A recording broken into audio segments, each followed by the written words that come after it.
Здравствуйте, на ТНВ. Вечерний выпуск новостей Татарстана. Мы работаем в прямом эфире в студии Милявша Кашапова. И вот о чем мы расскажем сегодня. Общие проекты и новые планы. 17 студентов из Узбекистана. Очень умные ребята. Об итогах первого визита президента Узбекистана Шавката Мирзиёева в Татарстан расскажет Рамиль Шайдуллин. Время дать жару. Чтобы всем включили, потому что дома холодно очень. Как в Татарстане стартовал отопительный сезон, узнал Дмитрий Аренин. Педагогическая династия в 5 поколениях. Общий стаж семьи из Зеленодольского района составляет более 1230 лет. 64 педагога в нашем роду. Самый знаменитый, наверное, Нур Закирзянович Беткулов, выдающийся ученый. Подробнее в материале с Ириной Васильевой. Сегодня Татарстан впервые посетил президент Узбекистана Шавкат Мирзиёев. С нашей республики начался его рабочий визит в Россию по приглашению Владимира Путина. В преддверии этого визита состоялся ряд важных событий. В сентябре в нашу республику сразу после встречи с председателем правительства России Михаилом Мишустиным приезжал премьер Узбекистана Абдулла Арипов. Раис республики несколько раз посещал эту страну. Есть ряд совместных, реализованных и намеченных масштабных проектов. Программа визита Шавката Мирзиёева была насыщенной. Знакомство с инвестиционным и промышленным потенциалом Татарстана, развитие высоких технологий и встреча с Рустамом Миннихановым. Одно из главных решений, озвученных сегодня: в Узбекистане появится особая экономическая зона под шефством татарстанской Алабуги. С подробностями Рамиль Шайдуллин.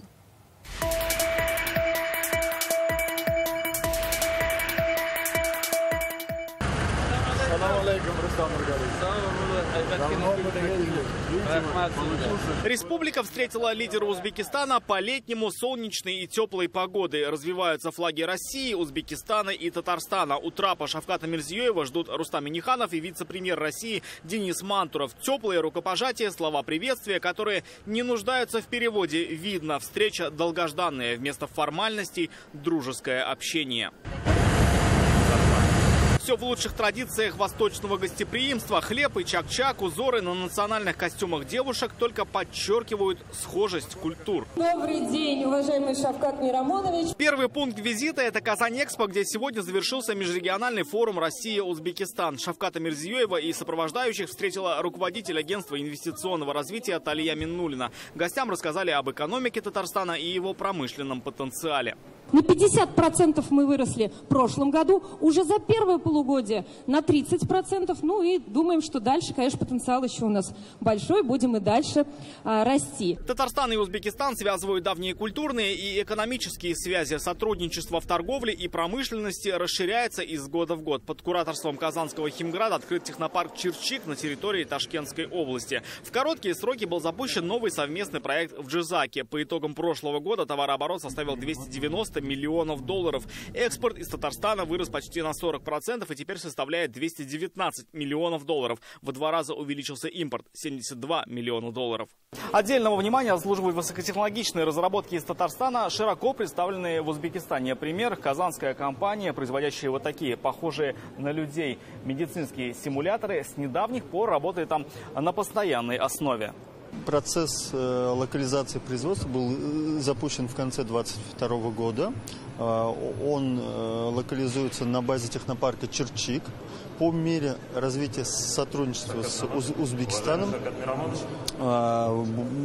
будет и развиваться наше производство. То есть планируется полная локализация. Шавкату Мирзиёеву раскрыли один из секретов такого развития. Это выстроенная взаимосвязь промышленности и науки. Наука есть. Так, в Альметьевске есть высшая нефтяная школа, где готовят специалистов мирового уровня.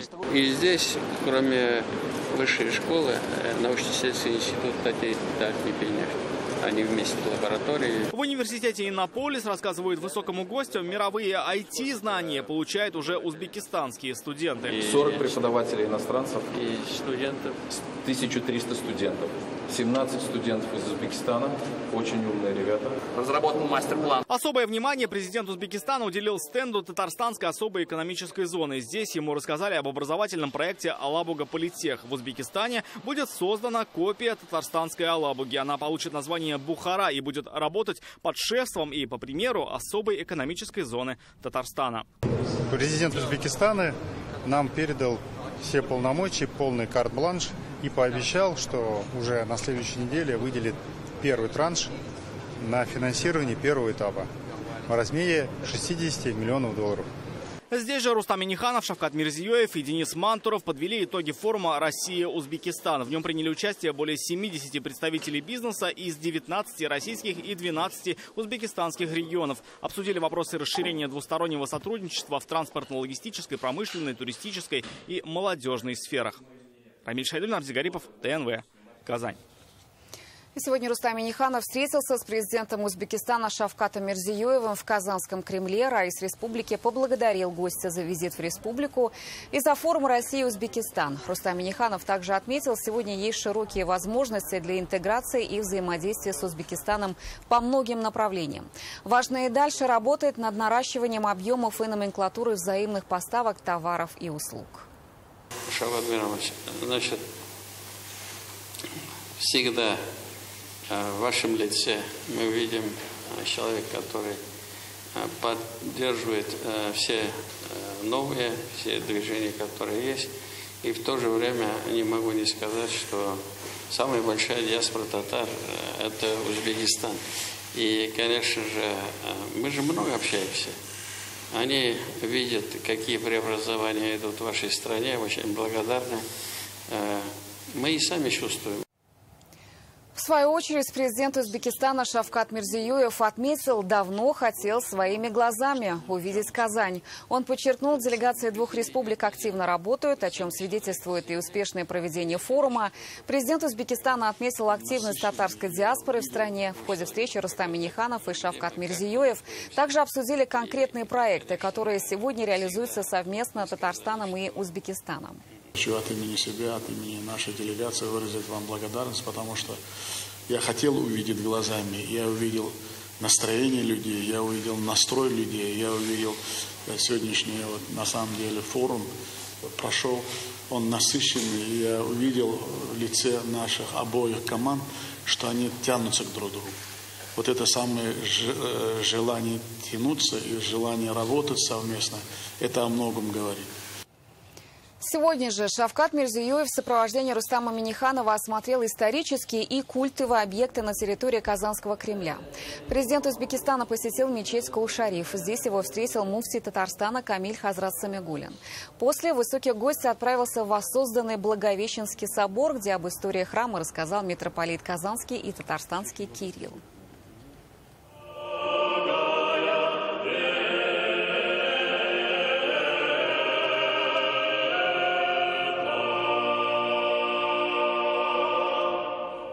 Спасибо. Официальное пребывание президента Узбекистана в Татарстане завершилось. Ближе к 8 вечера Шавкат Мирзиёев вылетел в Москву.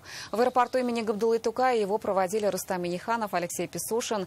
Шавкат Мирзиёев тепло попрощался с руководством республики и еще раз поблагодарил за радушный прием.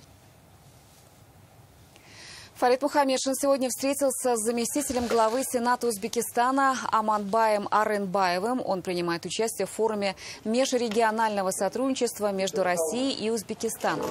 Обсудили расширение диалога республики с Каракалпакстаном. Аманбай Аренбаев – председатель Жокарги Кинеса Каракалпакстана. Фарид Мухаммедшин рассказал о работе Ассамблеи народов Татарстана и отметил, одна из ее самых крупных общин – узбекская. Аманбай Аренбаев поблагодарил руководство республики за теплый прием и высокую организацию форума.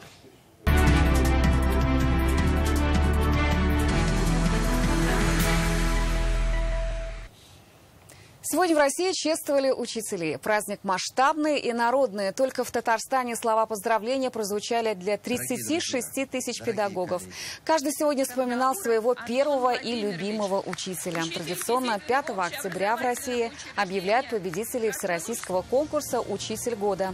И нам тоже было кого поздравить. Преподаватель математики, лицей «Иннополис», наш экс-коллега Арман Костанян вошел в топ-5 лучших педагогов страны. Призерами стали участники из Белгородской области, Чечни и Луганской Народной Республики. Абсолютную победу одержал Олег Янковский, учитель русского языка и литературы в школе при посольстве России в Иране. Костанян Арман Артурович, Республика Татарстан.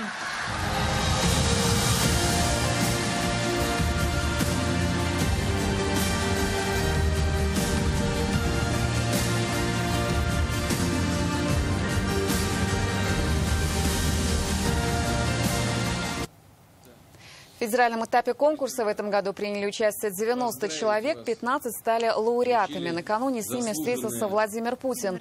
Президент ответил на вопросы педагогов и поздравил их с Днем Учителя. Это не просто профессиональный праздник.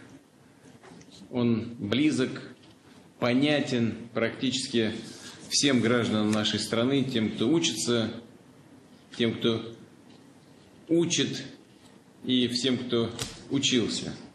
Хочу вас всех поблагодарить за ваш труд, заботу, душевную щедрость к детям и пожелать вам всяческих успехов. Сегодня мы связались с Арманом Костаняном, попросили поделиться эмоциями от участия в конкурсе и спросили, какой вопрос он хотел задать главе государства. К большому сожалению, из-за ограниченного количества времени я не успел задать свой вопрос.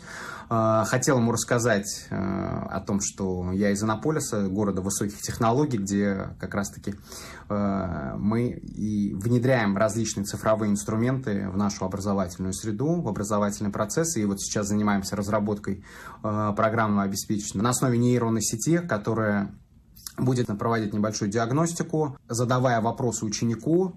И на основе этих данных мы уже будем формировать индивидуальные образовательные маршруты, индивидуальные треки развития для каждого ребенка. Но до этого мы обсуждали эту идею с Сергеем Сергеевичем Кравцовым, с министром.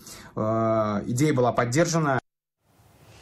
Педагогов республики поздравил Рустам Минниханов. Работа учителя наполнена глубоким духовным содержанием. Она требует беззаветной преданности делу, полной отдачи сил, доброты, мудрости, невероятного терпения и человеколюбия. Учитель – это больше, чем профессия, это призвание. Раис Татарстана напомнил, признанием особого статуса педагогических работников стало объявление 2023 годом педагога и наставника. Педагогическая школа республики пользуется неоспоримым авторитетом в стране. И в этом заслуга и вклад каждого из вас, подчеркнул Рустам Минниханов. Он пожелал учителям крепкого здоровья, благополучия, новых успехов и достижений. Рустам Минниханов сегодня посвятил учителям и видеоролик, который разместил в своих соцсетях. В нем татарстанцы разных профессий вспоминают любимых учителей. Для ребенка учитель – источник не только знаний, но и пример лучших человеческих качеств. Ваши ценные советы помогают нам по жизни, подписал ролик Раис Республики на татарском языке. Уважаемые преподаватели, наставники, от всей сборной Республики Татарстан хотим выразить огромную благодарность за вашу заботу, поддержку, профессионализм, который вы проявляете во время учебного пути. С праздником! Учителей поздравляют и татарстанские военнослужащие. В зоне СВО бойцы записали видео поздравления, в котором благодарят своих педагогов. Именно в руках учителей и наставников будущее страны, говорят они. Ребята пожелали педагогам мира, добра и новых успехов. Школа номер 20 города Казани, выпуск 86-го года. Кроме этого, передаю большой привет школе номер 34 города Казани, в котором преподает моя жена Татьяна Николаевна. Хочу передать огромные слова благодарности, здоровья и счастья учителю начальных классов школы номер 15 города Набережные Челны Бикбаевой Светлане. Хочу поздравить учителей школы номер 3 города Менделеевска с их профессиональным праздником. Наш следующий репортаж об удивительной династии учителей из Татарстана. Общий педагогический стаж рода Битколовых, Гайнановых, Закировых, Закиевых насчитывает более 1230 лет. Это 5 поколений, в числе которых 64 педагога. Сейчас династию продолжает семья Алии Шагаевой, директора Пушкинского лицея Зеленодольска. Их портреты украсили вагон поезда московского метро. Здесь размещены цитаты 5 самых знаменитых учительских династий России. Чтобы пообщаться с именитыми педагогами, нашей съемочной группе пришлось посетить 4 школы.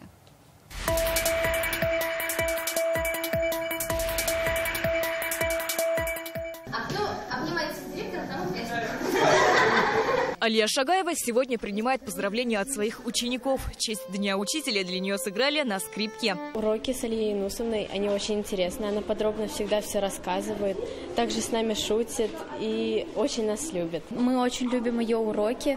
Она очень уважаемый директор. Она старается улучшать нашу школу с каждым днем, чтобы наша школа стала самой лучшей для учеников. А теперь, Дима, объясни ему, что такое согласование, почему он ошибается. Алия Шагаева – представитель знаменитой учительской династии. В ее роду 64 преподавателя. Наша героиня в этой цепочке 54-я. Пушкин, вот самый мой главный учитель, привел меня именно в Пушкинский лицей. Папа у меня был долгое время директором школы, был замечательным директором школы. И он всегда говорил, умение руководить в образовании – это ставить прежде всего интересы той организации, которым ты руководишь, выше своих собственных. Благодаря этому баннеру можно подробнее ознакомиться с родословной семьи Закировых, Битколовых, Гайнановых. Это одна большая педагогическая династия. Их общий стаж работы составляет 1233 года. В их числе, помимо школьных учителей и директоров, есть также кандидаты и доктора наук, а также начальники управления образования. Родоначальник династии – уроженец Балтасинского района Гильван Гильванов. В 1916 году он основал в деревне школу и учил детей русскому языку. Его путь продолжили 8 детей. Алия Шагаева шутит, если собрать всю семью в одно время, да в одной школе, другие учителя не понадобятся. В роду есть преподаватели физики, математики, русского, английского, французского языков, физкультуры. Советы по педагогике в семье передаются из поколения в поколение. Насчет первого опыта. Получилось так, что мой первый урок был связан с 5 Д-классом. Как я только зашла, увидела мальчика, который сидит на шкафу. И вспомнила золотые слова отца, что первые 15 минут надо как-то помолчать. Выдержав паузу, я начала урок. Я помню, как мы увлеклись детьми и совсем забыли про того мальчика, который сидит на этом шкафу.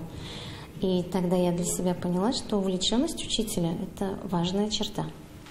Но случилось так, что через некоторое время этот мальчик объявился сам и попросился за парту. Дети Алии Шагаевой – самые младшие представители педагогической династии. Сын – учитель математики, дочь преподает английский и китайский. Лилия Ахметова – сестра Алии Шагаевой. 3 года работает в школе Адамнар в Казани. Почему школа? Потому что все-таки это горящие глаза детей. Это в определенной степени свой кайф, это жизненная энергия. Ваши аплодисменты, друзья!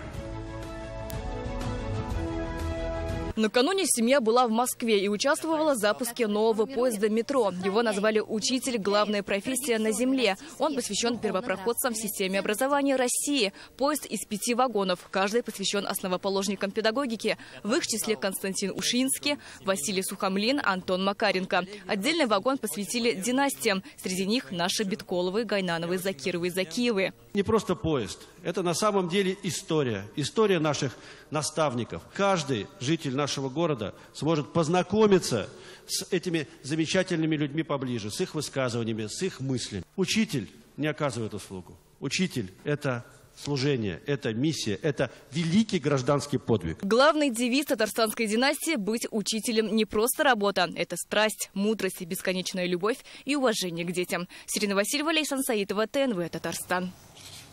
В Татарстане в августе этого года плата за водоотведение подскочила сразу на 16%. Изменились цены на горячее и холодное водоснабжение, отопление, газа, а также электроснабжение.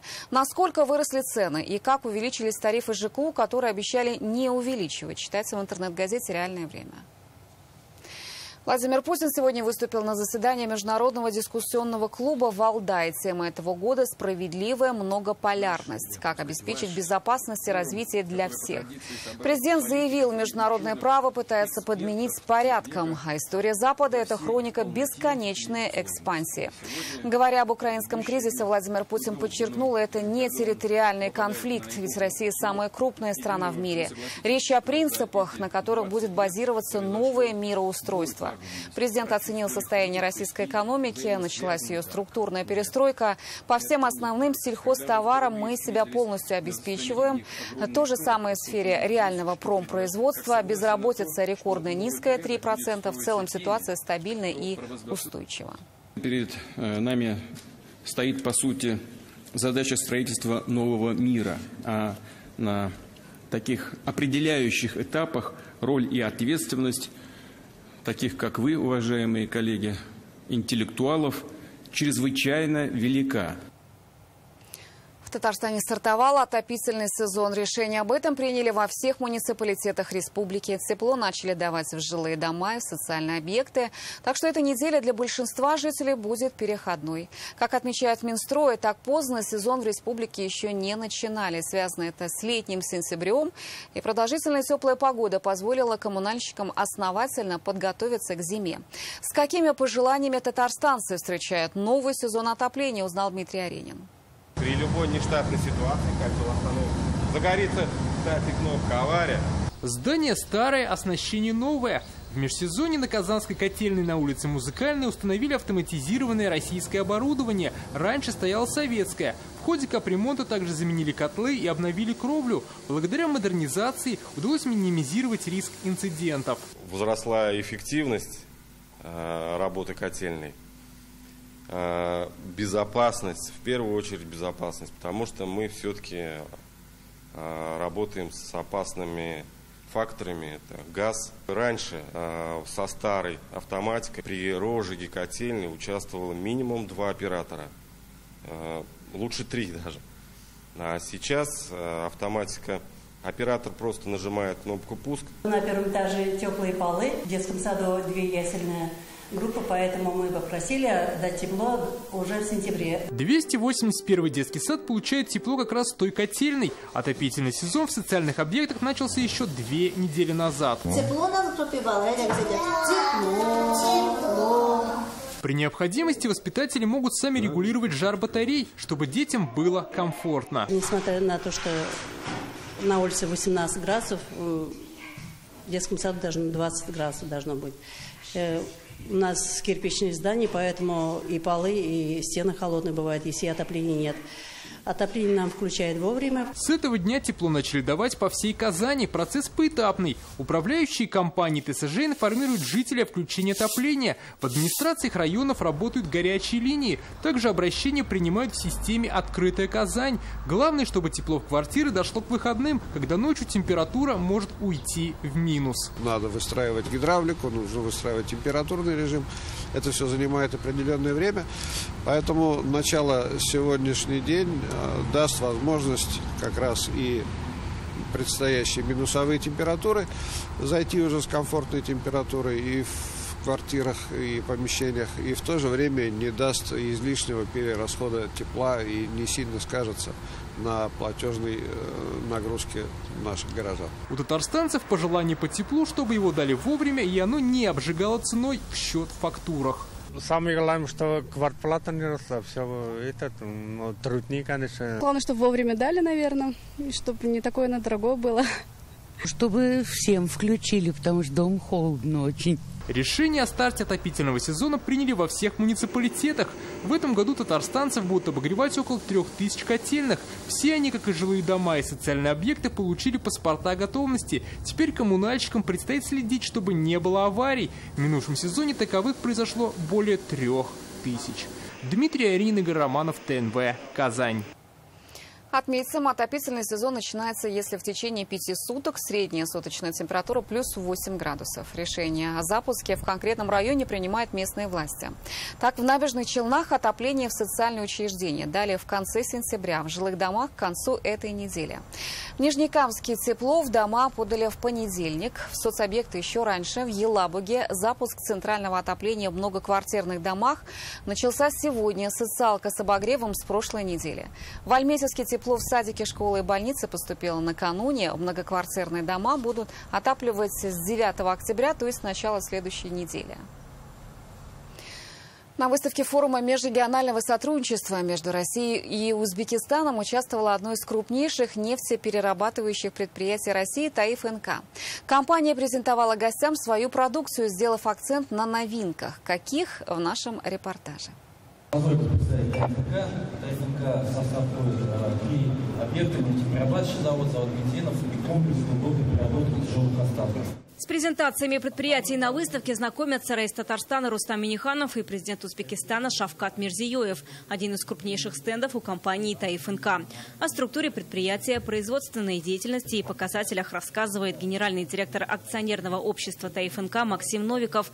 Одно из главных достижений нефтеперерабатывающего предприятия – показатель по выходу светлых нефтепродуктов.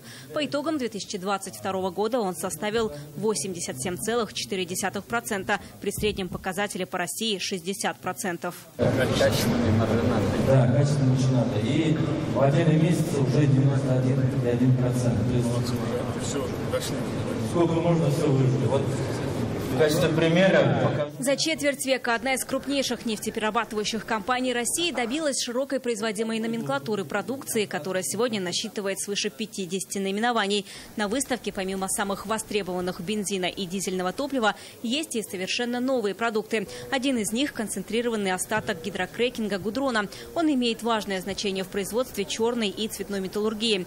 Еще одна новинка – арктическое дизельное топливо. Оно не замерзает при температуре минус 45 градусов. В этом году «Таиф НК» освоила и выпуск нового брендированного бензина АИ-92К5 «Эко».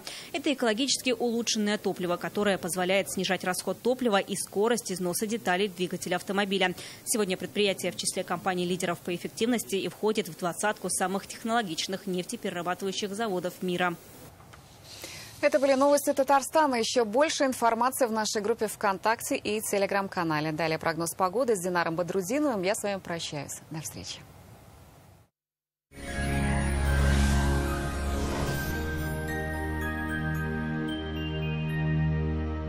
Здравствуйте, Исян Месяц, в студии Динар Бадрудинов. В Татарстане температура продолжает понижаться. К республике приближается циклон. Подробности через несколько секунд. Изготовление любой корпусной мебели от Данил Мастер в октябре со скидкой 10%. Не откладывайте на завтра свою мечту о новой кухне или шкафа-купе по вашим размерам.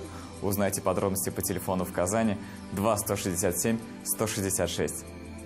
По данным сервиса Яндекс.Погода, в предстоящие сутки в Варске, Высокой горе и Кукмаре облачно с прояснениями, местами дожди. Температура ночью около 9, днем около 16 градусов тепла. В Буинске, Тетюшах и Опастово также облачно с прояснениями, местами прогнозируются осадки. Температура такая же, около 16 днем и около 9 градусов ночью. В Черемшане, в Новошишминске и Аксубаево ночью ожидаются осадки. Будет облачно с прояснениями, температура днем 16-17, ночью 9-10 градусов тепла. В Агрызе, Нижнекамске и Сарманово переменная облачность, днем преимущественно без осадков. Ночью начнутся дожди, температура днем около 16, ночью около 9 градусов. В Бугульме, Азнакаево и Урусу прохладнее, от 14 до 16 днем, ночью 8 градусов, облачно с прояснениями, местами дождь. Дождливая и прохладная погода в предстоящие сутки ожидается и в туристических городах Татарстана. В Свияжске облачно с прояснениями, временами дожди. Температура 15 градусов днем, 9 градусов ночью. В Болгаре такая же картина, переменная облачность, временами ожидаются осадки. Днем до 15, ночью до 10 градусов тепла. В Елабуге чуть теплее, днем воздух прогреется до 16 градусов. Ночью будет около 10 градусов тепла. Днем без осадков, дожди прогнозируют только ночью. В Казани в предстоящие сутки будет прохладно. Местами пройдут дожди. Температура днем поднимется до 16 градусов тепла. Ночью будет 10 градусов. Атмосферное давление 749 миллиметров ртутного столба. Ветер юго-западный, умеренный. Влажность около 50%. Магнитное поле Земли спокойное. Погода меняется под влиянием холодного атмосферного фронта. Синоптики в ближайшие выходные не исключают вероятность первого снега. Это все о погоде. Я с вами прощаюсь. До встречи. Энергозум Шловлсон.